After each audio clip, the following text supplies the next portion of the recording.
MK, and I am here with another 31 days of cut files with the Peartree cut files, and today is this cute little sign post that I cannot wait to turn into something fabulous.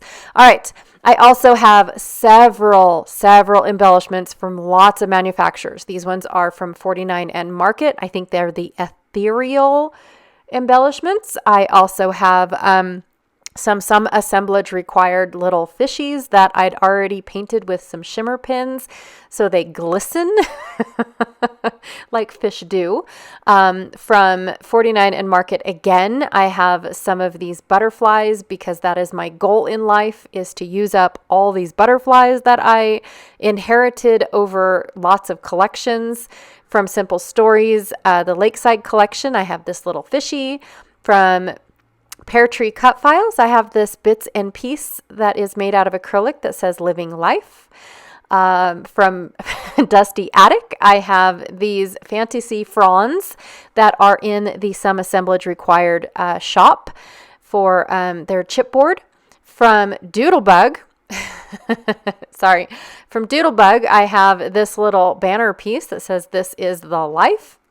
And from Simple Stories, again, I have a couple chipboard pieces. I can't wait to use that huge viewfinder, as well as the sticker sheet, but I only intend to use the sticker sheet for that alpha set, for this tiny little alpha set, because I think it'll be perfect for inside my little post sign.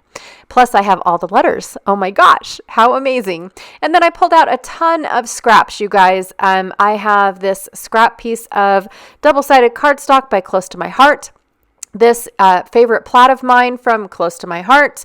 These wood grain pieces are from Cartabella, which is a seaside. I think it's By the Sea by Cartabella. And then the blue piece was Simple Stories, and I think it was something indigo something. Sorry, I forgot. Vintage indigo. I forgot, you guys. I apologize. And then from Paper Rose, Forest Trip, Paper B, and then the other side is this really cool blue tone graph paper with a couple little mixed media splatters all over it. And then thank you to Nancy for this awesome gift that she gifted me just a couple days ago. It's this mesh from Hobby Lobby that I absolutely adore, and I ran out of it, and she sent it to me just in time as I hope everything is, gonna start turning around for you type of gift. It was the perfect thing to receive. Thank you, Nancy. I can't even tell you how amazing that was. So thank you. I appreciate it. And your words were exactly what I needed to hear. And thank you to everyone else that was kind enough to deal with my post. You guys, sometimes I just have to write it down and get it out. But yeah, I don't do drama. I don't want to do drama.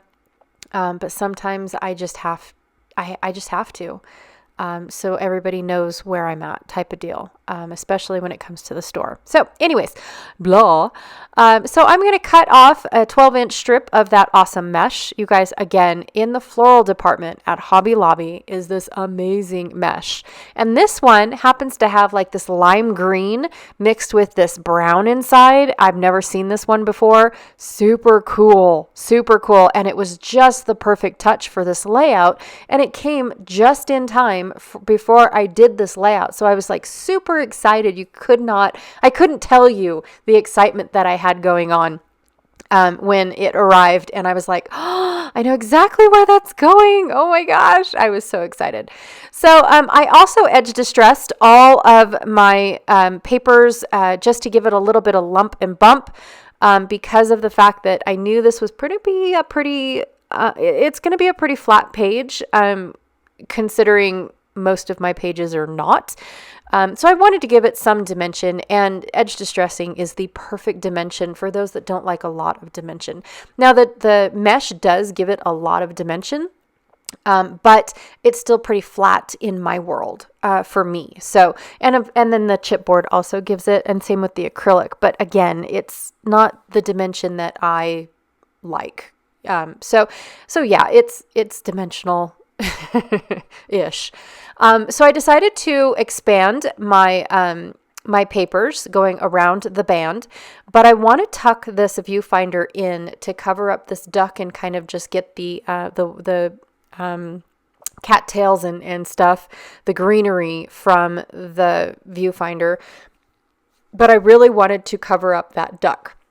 So I'm just trying to figure out how my photos are going to go to where I can see all the papers, cover the duck up, have enough room for this, have enough room for that, and be able to use all the things that I picked out.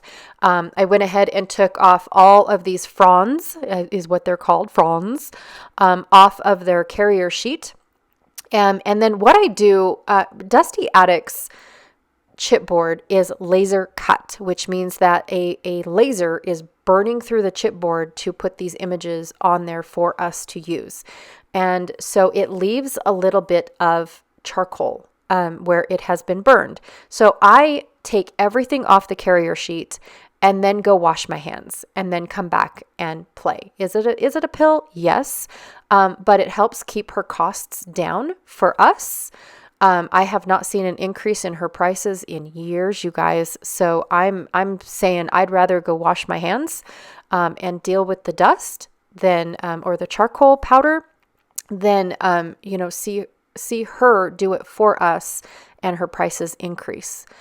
So yes, it is something, but I truly enjoy the Dusty Attic images, you guys, and that is one of the reasons why I begged her, like literally, if I could put it in my shop, because I definitely wanted to offer it over here in the States. It is the best chipboard that I have ever seen, you guys.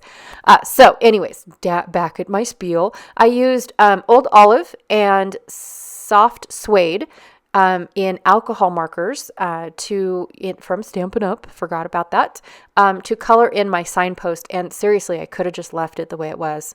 Seriously, it was cute just the way it was. But I had this little scrap of wood grain. I actually have 2 little scraps of wood grain.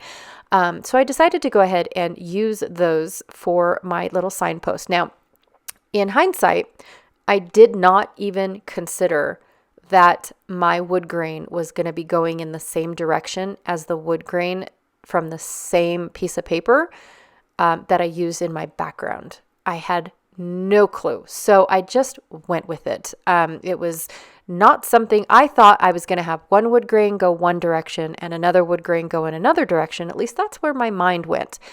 But to be honest, that's not how it happened. So when I put the sign back on the layout, it does kind of blend in, but thanks to the alcohol markers and the outline that I put around it, it does stick out going, whoo, look at me.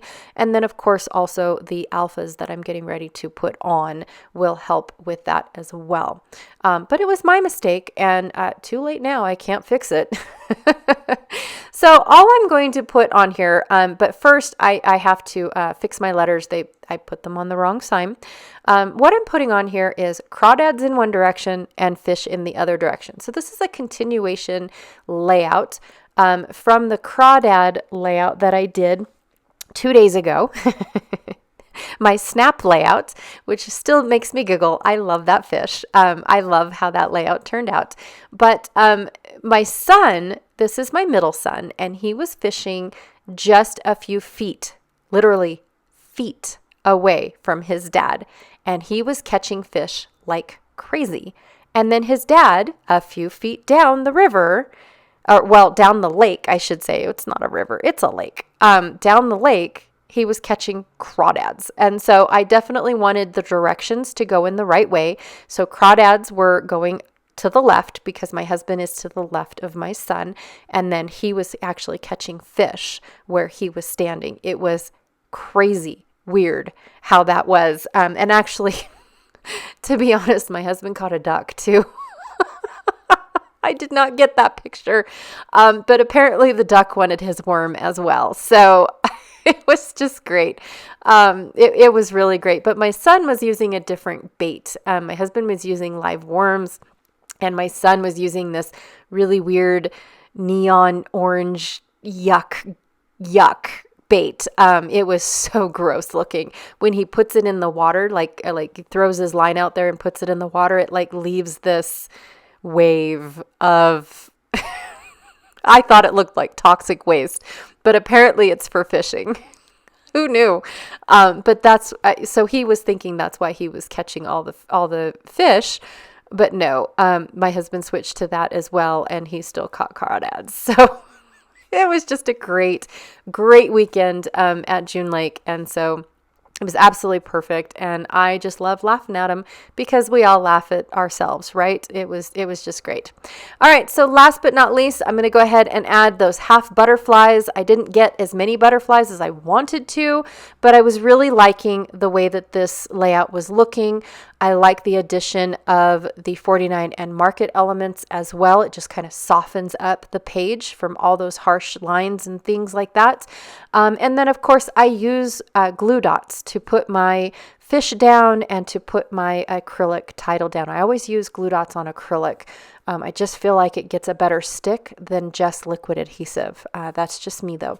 So anyways, that is my layout for today. Thank you so much for hanging out with me. I really, truly appreciate it.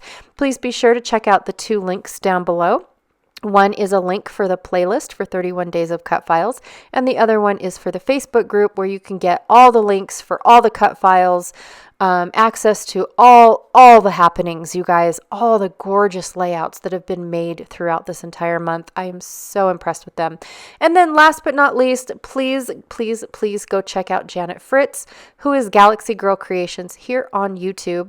She is playing along with me every single day for the month of August using all the cut files, and I absolutely love it.